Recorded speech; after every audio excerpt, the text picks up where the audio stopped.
Does the idea of reaching out to strangers get you cringing, right? Are you feeling fear thinking about asking strangers for a sale? If this is you, I want to show you today exactly on how to overcome that and how to tackle the cold market with confidence. If you're new to me, I am Stephanie Zima. I am the founder of the Walk It Free Mentorship Program where we heal, connect, and level up. And I help online entrepreneurs to come off this emotional roller coaster that many find themselves on onto a solid foundation of confidence, clarity, and courage to take the action that it's going to be needed for you to create the results that you're wanting to create in your entrepreneurship. Okay, so by the end of this video, you'll have a really, really clear roadmap as to how to confidently step into cold market sales and no longer be fearful of it. Okay, that's what my hope is going to be for this video. So stay tuned, make sure you subscribe, and make sure you comment below with any questions that you have or anything like that. All right, so first and foremost, what is the cold market? The cold market is where prospects, people that you're wanting to sell to, do not know who you are. They are not aware that you exist. They do not know anything about you. Warm market, on the other hand, is your friends and family, people that know you, that have known you for a long time, possibly, or who are just acquaintances, people, but people are aware that you exist. That is the warm market. Okay. The reason why mastering the cold market is crucial is because you need an unlimited pool of leads. You need open doors. You need growth. You need scalability, basically. You need all of that to have a sustainable long-term business. That's what we're here for. We're not here for the quick cash. We're not here for the quick $100 or 200 payment. What we are doing is we are building a business, and for that you will need the cold market. There is no way, ifs, ands, or buts around it. You need to embrace the cold market. Many people fear the cold market because of the fear of rejection, right? The obstacles, one of the biggest obstacles is that people are going to be told no. Okay.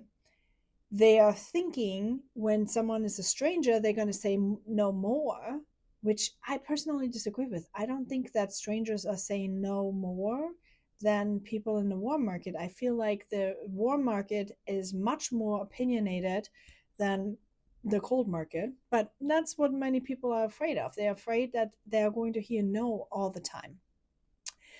They are having a lack of confidence because, let's face it, approaching strangers could be a little bit intimidating at times, right?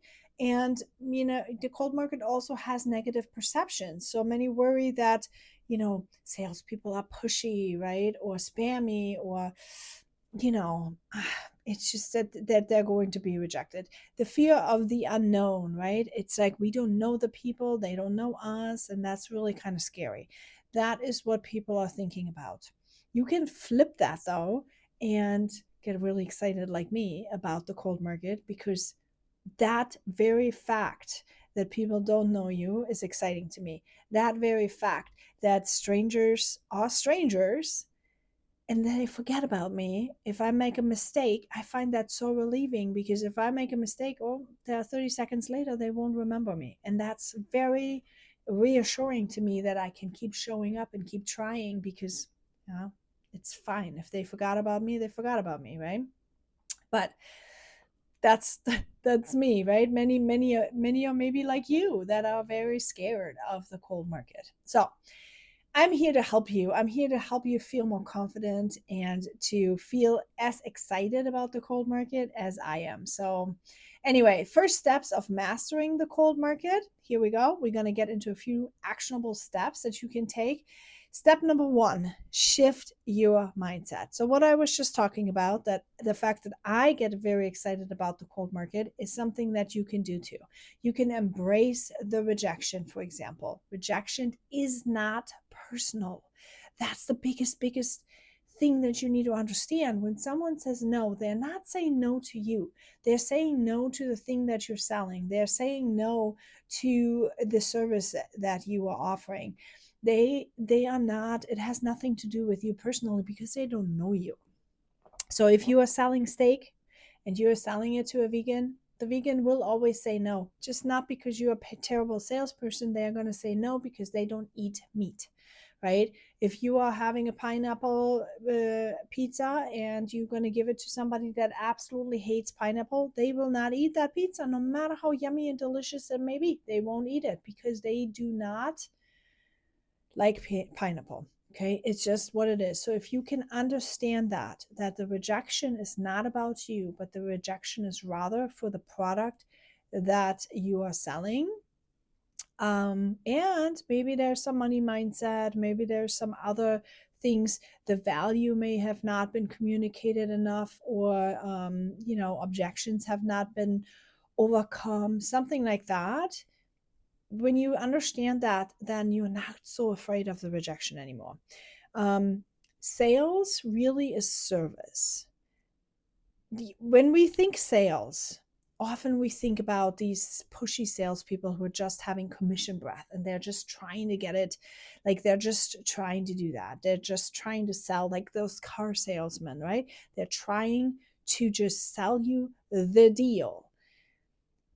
When you sell like that, you're just trying to sell the deal. Of course, you're going to come across as pushy because you're selling something you don't even know what if the person needs that, right? If I'm in the market for a minivan and you are out here trying to sell me a two-seater, for example, and you're like, the two-seater is amazing and it's a great deal and it's a great offer and it's limited time only and blah blah blah blah blah, and I'm still going to be so annoyed with you because you are not taking the time to hear what I need, because maybe I have 3 kids and I have 2 dogs and I need to have a minivan that opens the doors on the buttons, because every single time I come with my groceries I don't have a hand free.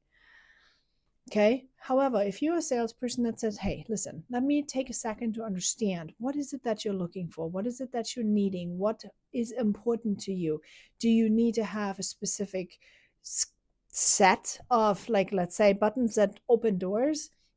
Are you even aware of what you're looking for? Maybe you're not aware of what you need. Maybe let me hear what you're struggling with every single day so that I can then suggest a few things for you. Okay. Now, if you find somebody like that, that cares for what you're looking for, that cares for your needs, that is attentive, okay, do you think you would be much friendlier? Do you think you would say, listen, that sounds amazing. I would love that minivan. However, it's not in my price range. And then the guy can say, oh, what price range are you looking for? Maybe I can find something within your price range that will work, maybe not as great, but maybe already a little bit better than what you have right now. Okay. Now you're probably going to be grateful and probably going to be thankful and say, you know what, it's fine. So when you're understanding it this way and you're applying that to how you are approaching people, it becomes a service. You're offering a service. You're not just going to slam people with a deal. You're not going to spam them with your offer. You're going to have conversations to figure out, are they even an ideal client for you? Do they want to buy a car? Do they want to buy a product? Do they want to buy your service? Or if not, right, like, where can they go? Maybe you can connect them with somebody. Okay, so service is sales, not the other way around. Service is sales. Step number 2 is you have to know your ideal client. I've been talking about your target audience. Who are you trying to help? What are their biggest points, and how does your product or service solve them? You got to answer those questions for you, okay? You got to answer those questions. Use your customer avatar or your profile to guide them, to guide the outreach strategy. So you need to figure out, who are you? Why did you take your supplements? Why did you take your product? Why did you take your service? What do you love about it? What did it help you with? Okay, figure all that stuff out, because who you were, this is ideally probably your ideal client, somebody that is kind of like you, and wants the same things that you do. So many people have trouble figuring out who their ideal client is because they don't know themselves. They don't know. See, the reason why I teach about cold market and emotional development is because I had to overcome all these mindsets. I had to heal abandonment trauma.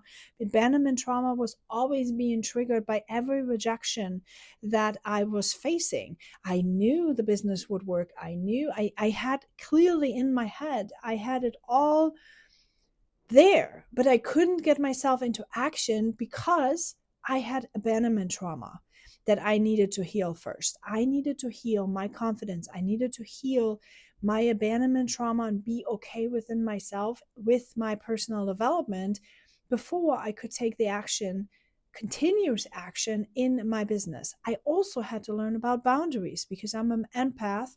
I could not set boundaries properly. So I had people walking all over me all the time. I had to heal that. I had to be clear about what are my boundaries? What did I need to do? How do I deal? How do I say no without feeling guilty? How do I say not now, maybe next time, without having this rejection feeling in the pit of my stomach? Okay, so those things, the reason why people are not knowing their customer avatar is because they don't know themselves. So if that stuck you need to pay attention, because this is where I can help you really a lot. Step number 3 is choose the right platform. Where are they hanging out? What is your age group? Do they hang out on Instagram? Do they hang out on LinkedIn? Do they hang out on Facebook? Where are you mainly comfortable at? That's where your people may be. Okay, but maybe not. So sometimes you may have to learn something new. Maybe you can find people easier on Facebook groups, or maybe you can find them easier on Instagram, and then you can do your conversations over there. Step number 4 is craft your outreach strategy. Strategy is something that we all need and rarely anyone has. You need to have one personal message that is not the same as everyone's. Okay, focus on something that feels good to you. Focus on something that you think you would want to use, and yeah, change it up. Use it for a few times, change it up, use it a few times, think about it. You can say something like, hi, so and so, I noticed we share an interest in whatever. I'd love to connect and learn more about your goals. Right? That is something you can say. That's something I would say. And I would like to, I have an interest. I'm a straight, direct, straightforward person. If the person feels like they don't want to talk about their goal, they're probably not my person. Okay. But if there's somebody that wants to talk about goals with a mentor, that might be my ideal client, right? Okay, so step number 5 would be build your confidence through practice. Do it over and over and over again. Role playing is important. Conversations with a mentor, for example, like, that's something we could do in a coaching session. We can also, maybe you can do that with a friend, maybe you can do that with a partner. Whatever you want to do, build your confidence through through practicing role play. Start with like small 5 to 10 messages per day, and then increase as your confidence goes. Okay, common mistakes that people are making and that you want to avoid is try not to be so pushy. Cold outreach should feel like a conversation. Okay, and if you cannot have a conversation, then maybe you need to work on your people skills just a little bit. Conversations should not ever be a hard sell. Skipping personalization is what people make mistakes with. They are often just sending a message, copy paste, copy paste, copy paste, and they are not tailoring their message. that feels inauthentic to people also. And then sometimes also giving up too soon. The cold market is really a long game because the people don't know you. Think, right? They don't know you, they don't trust you, and they don't like you. Maybe they do like you, but they kind of forget about you 30 seconds later. Maybe they forget. So you have to be very, very organized. You have to be very focused on what you're doing and make people get to know you. And the only way how you can do that is by really being clear yourself. Who are you looking for? So when you are out there messaging people and talking to people, looking at people, that you are not losing the focus, and that you're not wasting your time with people that are not your ideal client. Because listen, this is something that happened to me for a long time. I felt like I worked on things and I worked on things and I worked on things, and I felt like I was not making any progress. And the reason for that was simply that I wasn't organized enough to really clearly go by, this is my ideal client, this is how I need to go about it, and so on and so forth. Um, okay, so giving up too soon, definitely a problem. So, actionable takeaways that you can do. Okay, here's what you can do: write down your ideal customer profile, choose one platform to work off. Don't overwhelm yourself, don't do 55,000 different things, do one. Draft a simple, friendly message that you can use today to do these 10 to 15 messages every single day. Challenge for viewers: send 5 cold messages today and see how people are responding. The goal isn't to make a sale. See, this is what you need to really understand. When you're sending these messages, the goal is not to make a sale. It's just to start a conversation. You still need to sort them through and see if they would even be ideal for you, if they even be interested, if there's a need. Remember, you have service, not pushiness. Okay, so your goal here with sending those messages is just to start a conversation. um, and finally, I want you to comment help if you're thinking that the cold market is really intimidating, or if something that I've said here resonated with you. I want you to comment help, because I have this cold market mastery course that I give out for free. You do not pay for this, it's for free. A cold market mastery course that you can get started on today, and it's going to help you get all the basics done so you can apply it and you can get started. And then if you want to dive deeper, if you feel like you need some help, if you want some support, if you need a mentor to role play things with, I also offer a mentorship program at 12 weeks, and then you can be renewed all the time, where you have one-on-one coaching, where we can maybe talk about some abandonment problems that you have, abandonment wounds, some betrayal trauma, like whatever kind of trauma that you may be dealing with. Those are things that you can bring to coaching then, and we can make solutions. We can figure out your brand. We can do all those things that will set you up for success and off this emotional roller coaster of fear and doubt and self doubt and overwhelm and all these things that we are dealing with before we get them squared away. Okay, so make sure you comment below. Make sure you share this with somebody you think can benefit from it. And I'll see you all soon. All right, bye.